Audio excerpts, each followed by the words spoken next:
is going to talk about the local conformance process. Brad, you want to come up? Sure.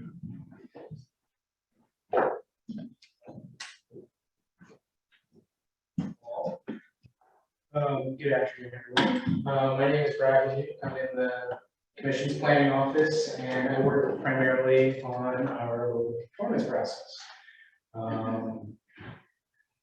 So as Paul had alluded to earlier in his presentation, the Pinelands Protection Act required all of the municipalities within the Pinelands area to update their master plans and ordinances within 1 year of the adoption of the CMP, that was back in 1981, to conform with the minimum standards and objectives of the comprehensive management plan.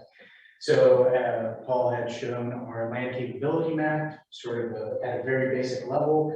You know, towns had to look at their existing zoning plans and sort of reconfigure those zoning lines to align with the management areas that were adopted in that original comprehensive management plan.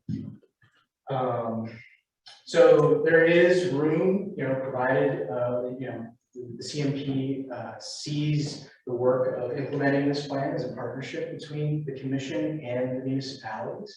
And so there is a good amount of discretion and flexibility for municipalities to implement the objectives and minimum standards of the CMP. So as of 2013, the commission has certified all of the master plans and ordinances of the 53 Pinelands municipalities and 7 Pinelands counties. Many of those towns and counties were certified long before 2013. We had a couple of holdouts. A lot of them were certified in the early to mid 80s. But as planning goes, it's an ongoing process. So just because that initial certification happened, we have been engaging with municipalities pretty much probably every year since that initial certification. Typical triggers that require us to engage with municipalities have to do with perhaps amendments that the commission adopts to the Pinelands Comprehensive Management Plan that trigger municipalities to incorporate. So for instance, earlier this year, we adopted amendments to the CMP related to stormwater. So most of you will be hearing from us in the coming weeks about stormwater model ordinances. State legislation might impact things that municipalities have to act on. In recent years, there's been legislation requiring rules related to electric vehicle charging stations, cannabis-related uses, DEP stormwater rules. So even though it's mandated by state legislation, it still has to conform to the Pinelands Comprehensive Management Plan. It has to go through our conformance review process. And of course, there's the ongoing community planning process that all towns sort of engage in. Master plan re-examinations that take place every 10 years or so. Affordable housing obligations that pop up every so many years that towns have to address and relook at. Also, development proposals can trigger towns to relook at certain zonings. So when these things sort of trigger, we have 53 municipalities, and each town kind of does it a little bit differently. And so the planning office engages with a variety of people. It can range from mayors and members of governing bodies, planning board members, municipal staff, including clerks and planning board secretaries, consulting planners, attorneys. It's endless, and really, we are willing to work with whoever the best point of contact is on any particular matter. It's always interesting to learn more about each of how these folks do their jobs at each of these municipalities. So the types of materials that we review, we of course review master plans, so that's usually typically in the form of re-examination reports that are done on a regular basis, land use elements, housing elements, and fair share plans, open space and recreation plans, facility plans. Here's Borough of Woodbine's master plan, which was recently certified by the commission. Seems like 10 years it took. We also review ordinances, and this is really kind of the primary thing that, kind of takes, some of the most time in our review, because it's really the law that's establishing the zoning maps, the zoning standards. Ordinances, typically, they can be sort of minor tweaks, or they can be big changes. So they can range from redevelopment plans, which have become much more popular in the Pinelands area in recent years. They can be simple changes to permitted uses within a given zone. There can be tweaks to bulk standards, design standards, signage, fees, procedures. So it really runs a very wide range. So for those of you who are familiar with sort of how maybe planning board or zoning board works, there's procedural timelines that we have to hit. And so similarly within the CMP, we have a set out process for handling our conformance review process. And so I'm just kind of I'm going to walk through some of the steps of what that entails. And before even the process starts, I just wanted to sort of say that we strongly encourage municipalities to engage with the commission as early in the planning process as possible. So that can be at the point where they're, considering doing a master plan re-examination. They can, just reach out to any members of the planning commission office, myself, Susan, and especially when it comes to ordinances, having the opportunity to quickly review ordinances prior to introduction or adoption could help mitigate the potential for having to re-adopt if something isn't conforming with our rules. So it's something that's strongly encouraged. There's nothing in the rules that says that it has to be, but it helps to make the process smoother. So in the first step, once an ordinance or master plan has been submitted, we kind of check it to see if it's a complete document. Is it signed? Is it certified? If it's a master plan requiring an implementing ordinance, has that been submitted along with it? Once we've sort of deemed it complete, then it's sort of off onto this timeline where we have to ultimately, the commission, render a decision within 120 days. Whenever we receive a draft ordinance or an adopted ordinance, we typically post it on our website. I'll just note that there's a adopted on space, and if it's blank, that simply means we haven't received the adopted version yet. So the first step is in reviewing the ordinance, we have to determine whether it's a substantial issue related to the CMP, whether there's no substantial issue with respect to CMP standards, or whether there's no issue. And so I just wanted to kind of break down these categories. So I'll sort of say, we'll start with the no issue category. This is really involving any sort of ordinance changes that don't really have any impact on what the Pinelands CMP regulates. So say, it's a zoning change outside of the Pinelands area portion of your municipality, or it's development standards in the zone outside of the Pinelands. Dog licenses, application fees, a lot of things that we just don't have standards for, and it doesn't really impact the implementation of the plan. So that's a simple, very quick, no issue finding letter, and the ordinance can proceed to be implemented as permitted by law. The next category is the no substantial issue finding. So these are, again, they can be handled administratively by staff's review. They don't have to go before the full commission. And these include a municipality's response to CMP amendments, if they are simply, sort of adopting the model ordinance we're providing, rezonings within a management area that don't require a management change, typically don't need to go through the full process, so that's in the no substantial issue category.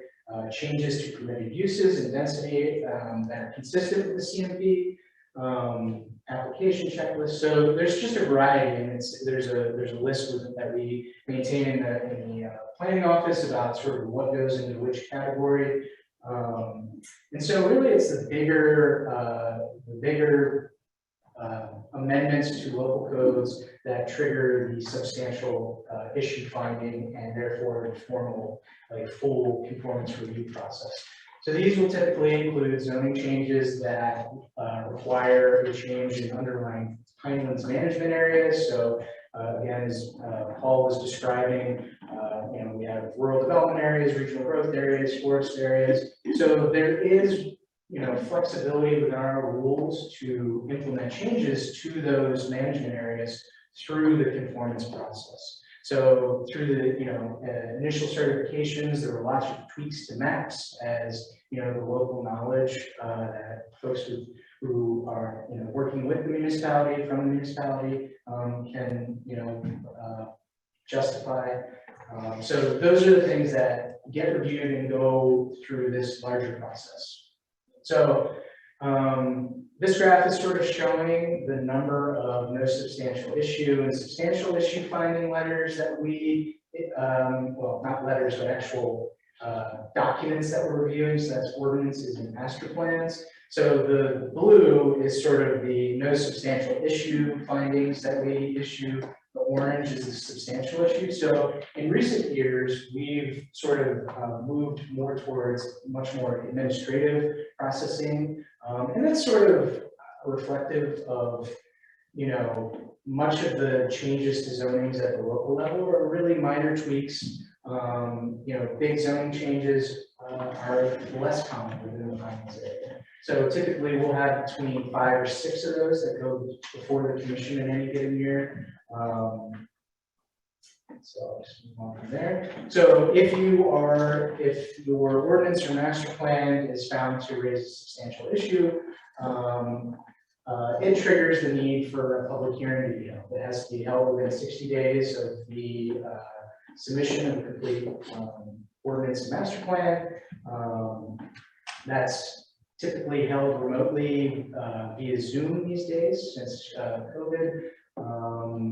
We post notices on our website. We have ads that run in local newspapers that serve the area of the municipality that that the matter is related to.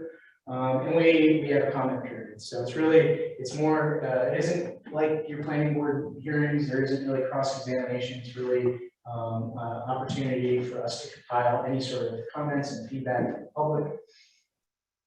After that, planning staff and the executive director compiles a findings that report of findings that we simply refer to as the executive director's report. This is something that typically for any municipalities that are going through this process, they will receive sort of the draft findings before it goes to the full commission. But really, before it even gets to the full commission, we typically present our findings to the Commission's CMP Policy and Implementation Committee. It's really the forum where we have deeper discussions or more in-depth discussions about particular conformance issues. So typically, if it's a particularly complicated zoning change, we might ask a member from the municipality representative to come to a meeting and maybe just be prepared to discuss any questions that our commissioners might have. But it's really the P&I committee where you might, if you were seeking to find more about the staff's in-depth review on any given matter that's going through this process, that's sort of the forum where you're going to see more discussion.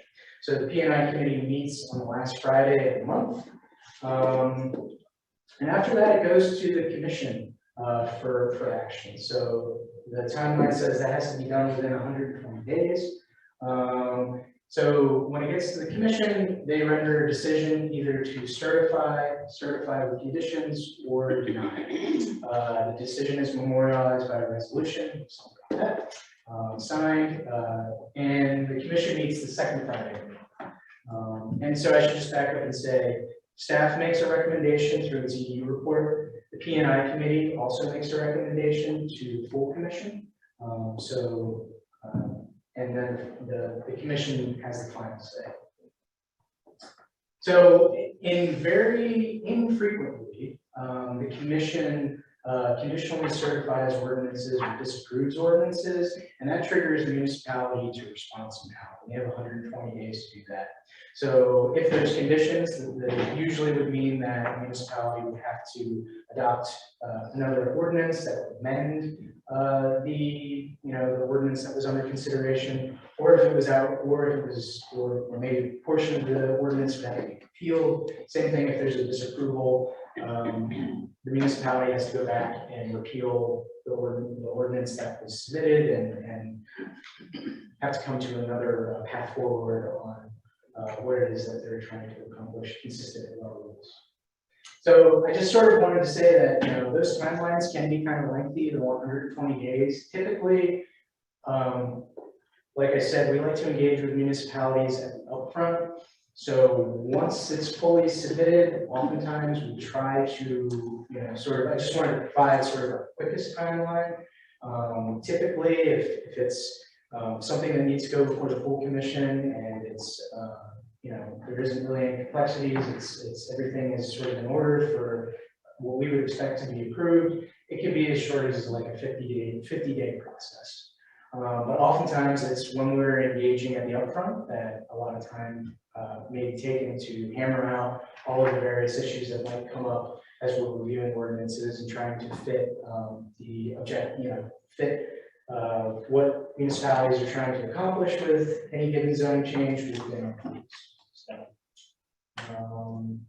So that's it for me. If anyone has any questions, be happy to answer any, or we can just move right on. Great job. Thank you.